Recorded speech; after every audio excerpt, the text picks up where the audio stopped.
श्री शिवाय नमस्तुभ्यम। जैसा कि हम सभी को पता है, आज है 10 सितंबर और बहुत ही ख़ास सा दिन है। बहुत ही ख़ास सा क्योंकि आज है चतुर्थी का दिन। और चतुर्थी का जो दिन होता है वो समर्पित होता है श्री गणेश जी के लिए, प्रथम पूजनीय हमारे गणेश जी के लिए। और बुधवार का भी दिन है, बुधवार का दिन भी समर्पित होता है हमारे श्री गणेश जी के लिए। और देखिए, पितृपक्ष चल रहे हैं और इन दिनों में अगर आप एक छोटा सा उपाय कर लेते हैं तो हम आप लोगों को एक दीपक का उपाय बताने वाले हैं। गणेश पितृ दीपक, ये उपाय आप करेंगे अपने घर पर तो भगवान गणेश के साथ साथ आपके पितृ भी आप लोगों से प्रसन्न होने वाले हैं। देखिए, अगर आप चाहते हैं कि आपके पितृ आपसे प्रसन्न हो तो आप लोगों को ये उपाय करना चाहिए, क्योंकि ये उपाय बहुत ही छोटा है, बहुत ही सरल है और इसके लाभ आप लोगों को बहुत ही ज़्यादा मिलने वाले हैं। तो वीडियो को लगातार देखिएगा और अगर कुछ भी समझ में नहीं आ रहा है तो आप कमेंट में पूछ सकते हैं। तो चलिए हम बात करेंगे हमारे उपाय के बारे में। तो प्रथम पूजनीय श्री गणेश जी से जुड़ा हुआ है ये उपाय, पितरों को खुश करने के लिए है ये उपाय। तो आप लोगों को करना कैसे है, इस उपाय को आप ध्यान से सुन लीजिएगा। तो इस उपाय के लिए आप लोगों को यहाँ पर ज़रूरत पड़ेगी एक दिए की, मिट्टी का दिया आपको लेना है। साथ में आपको यहाँ पर गोल बाती रखना है, क्योंकि ये दीपक हम श्री गणेश जी के लिए प्रज्वलित करने वाले हैं। तो देवताओं के लिए गोल बाती प्रज्वलित की जाती है, तो आप लोगों को यहाँ पर गोल बाती रखनी है, साथ में घी रखना है, ठीक है। और देखिए, जो भगवान गणेश को सबसे ज़्यादा प्रिय होती है वो क्या होती है? सबसे ज़्यादा प्रिय भगवान गणेश को अति प्रिय जो है वो है मूंग के दाने। हरे मूंग के दाने प्रिय हैं और दूर्वा प्रिय है ना। तो आप लोग दो में से एक चीज़ ले लीजिए, चाहे आप मूंग ले लीजिए, चाहे आप दूर्वा ले लीजिए, दो में से एक चीज़ आप लोगों को लेना है। और इन चीज़ों को लेकर जाना है कहाँ पे? हमारे भगवान गणेश के पास जाना है। आपके घर में प्रतिमा होगी, मूर्ति होगी, तो वहाँ पर जाना है और इस दीपक को प्रज्वलित करना है दाहिनी साइड, भगवान गणेश के दाहिनी साइड आपको इस दीपक को प्रज्वलित करना है।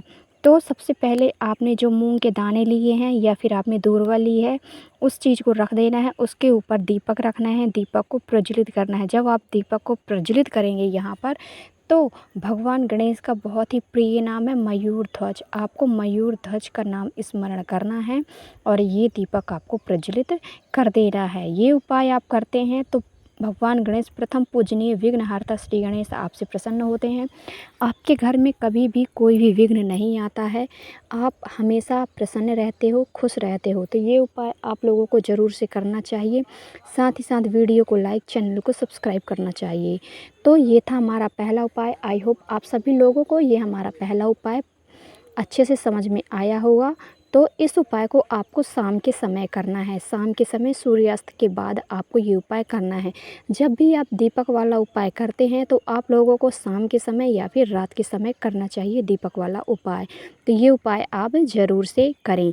तो चलिए अब हम बात करेंगे हमारे दूसरे उपाय की। देखिए, पितृपक्ष श्राद्ध पक्ष चल रहे हैं और इन दिनों में आप लोगों को पितरों से जुड़े हुए उपाय करने चाहिए, क्योंकि आपके पितर आपसे प्रसन्न हों। अगर आपके पितर आपसे प्रसन्न नहीं होते तो आपके घर में कई सारे संकट, कई सारी बाधाएं आती हैं। देखिए, कैसे पता करेंगे कि आपके पितर आपसे नाराज़ हैं? देखिए, अगर आपके घर में लगातार लड़ाई झगड़े चलते रहते हैं तो समझ सकते हैं कि आपके पितर आपसे नाराज़ हैं। कई बार इसका मेन कारण क्या होता है कि आपके घर में जो संतान की वृद्धि होती है वो नहीं होती है।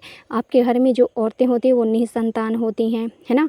आपकी पीढ़ी नहीं बढ़ पाती है आगे और आपके घर में बीमारियां लगी रहती हैं। आपके घर में अचानक से कुछ ऐसी दुर्घटनाएं हो जाती हैं जिसके बारे में आपने कल्पना भी नहीं की थी। ऐसी सारी चीज़ें, अजीबोगरीब चीज़ें होती रहती हैं आपके घर में, तो आप समझ सकते हैं कि आपके पितर आपसे नाराज़ हैं।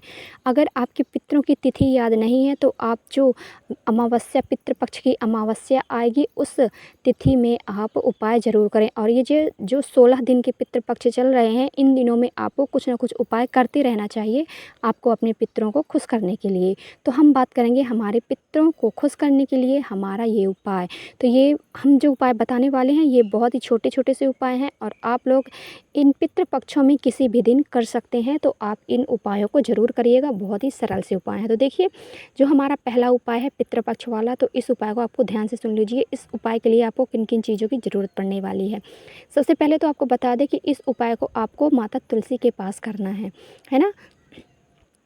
तो करना कैसे है, आपको गंगा जल लेना है। किसी गिलास में, लोटे में आप थोड़ा-सा गंगा जल ले लीजिए और अलग से एक खाली कटोरी लेना है और इन चीज़ों को लेकर जाना है माता तुलसी के पास। सबसे पहले करना क्या है, आपने जो गंगा जल लिया है, आपको अपने हथेली में लेना है।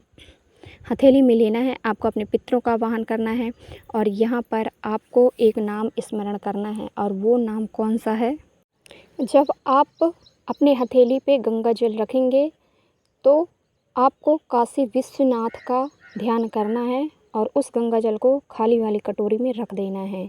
इसी प्रकार से आपको 5 बार अपनी हथेली में गंगा जल डालना है, एक-एक करके, और फिर 5 बार आपको काशी विश्वनाथ का नाम स्मरण करना है और उस एक-एक गंगा जल को एक-एक बार हथेली के गंगा जल को डाल देना है खाली कटोरी में और उस गंगा जल को आपको अपने पूरे घर में छिड़काव करना है। इस उपाय को आप करते हैं तो आपके घर से पितृदोष दूर होता है, आपके पितृ आपसे प्रसन्न होते हैं और ये उपाय आप लोगों को बहुत ही ज़्यादा सरल है। और देखिए, जिसके घर में अगर माता तुलसी का पौधा नहीं है तो आप एक और उपाय कर सकते हैं। तो ये जो हमारा दूसरा उपाय है आप लोगों के लिए बहुत ही ज़्यादा चमत्कारी साबित होने वाला है। ये जो दूसरा उपाय है आप सभी लोग कर सकते हो, आप अपने घर पर ही। तो करना क्या है, देखिए, जब आप स्नान करते हो, आप स्नान करते समय आप जिस जल से स्नान करने वाले हो एक बाल्टी में ले लीजिए। उस बाल्टी के जल में थोड़ा-सा आपको गंगा जल मिलाना है। गंगा जल मिलाना है और एक चुटकी आपको काले तिल डालना है और इस जल से आप लोगों को स्नान करना है। स्नान जब आप करते हैं तो आपको हर हर गंगे बोलना है और इस जल से स्नान करना है आपको। ये स्नान अगर आप करते हैं तो आप पे लगा हुआ पितृदोष दूर होता है और स्नान करने के बाद 1 लोटा जल आप अपने पितरों को अर्पित करते हैं। शुद्ध जल आपको एक लोटे में लेना है और उस लोटे में आपको काले तिल के दाने डालने हैं और इस जल को आपको अर्पित करना है दक्षिण दिशा में। आप अपने पितरों के नाम से ये जल अर्पित करते हैं तो आपके पितर आपसे प्रसन्न होते हैं। आपके पितर कभी भी आपको कोई भी ऐसा नहीं करेंगे कि आपको तकलीफ़ हो, आपको हमेशा आशीर्वाद देंगे, आपके घर की रक्षा करेंगे। तो आप लोग पितृपक्ष में ये उपाय आप लोगों को ज़रूर करना चाहिए, क्योंकि कई बार क्या होता है कि हमारे पितृ ही होते हैं जो हमारे दुख और सुख के कारण होते हैं। तो आप लोगों को पितरों को ज़रूर से खुश करना चाहिए, क्योंकि ये वही दिन चल रहे हैं जब हम अपने पितरों से जुड़े हुए उपाय करते हैं। तो इन उपायों को आपको ज़रूर से ज़रूर करना चाहिए। तो आप लोगों को कैसे लगे हमारे उपाय? देखिए, शाम के समय आप एक छोटा-सा उपाय कर सकते हैं। शाम के समय सूर्यास्त के बाद अपने पितरों के लिए उपाय मैंने पहले भी वीडियो में बता रखा है, तो फिर भी मैं आप लोगों को याद दिला दूँ कि आप लोगों को कौन-सा उपाय करना चाहिए अपने पितरों के लिए शाम के समय सूर्यास्त के बाद। तो देखिए, हमारा ये जो उपाय है ना बहुत ही सरल है, एक दीपक वाला ही उपाय है। तो आप लोगों को यहाँ पर अपने पितरों को एक दीपक प्रज्वलित करना है पितरों के नाम से। तो करना क्या है, आपको एक मिट्टी का दीपक लेना है, साथ ही साथ आपको चौमुखी दीपक यहाँ पर आपको तैयार लगाना है। तो आपको 2 लंबी-लंबी बातियाँ रखना है और क्रॉस करके दिए के अंदर रख देना है। चौमुखी दीपक आपको तैयार करना है और पितरों के लिए अधिकतर सरसों के तेल का उपयोग किया जाता है, तो आपको सरसों का तेल डालना है इसके अंदर और 1 से 2 चुटकी काले तिल के दाने लेने हैं और इस दीपक को आपको अपने घर में खुले स्थान पर लगाना है दक्षिण दिशा में। आप छत पर जाकर भी रख सकते हो, बाहर भी रख सकते हो, बालकनी में दक्षिण दिशा में आप रख सकते हो। तो दीपक रखने के पहले 1 चुटकी काले तिल के दाने रख दीजिए, फिर दीपक को रख दीजिए। दीपक को रखने के बाद प्रज्वलित कर दीजिए।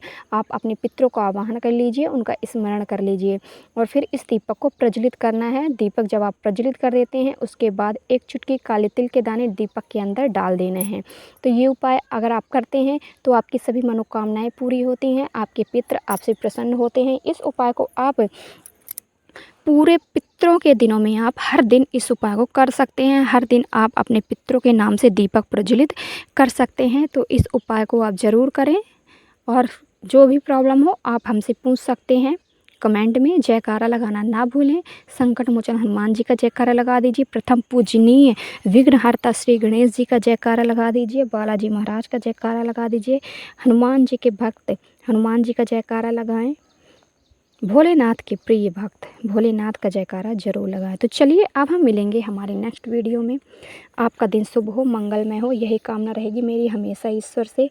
हर हर महादेव, जय शिव शंभू, जय हो भोलेनाथ की।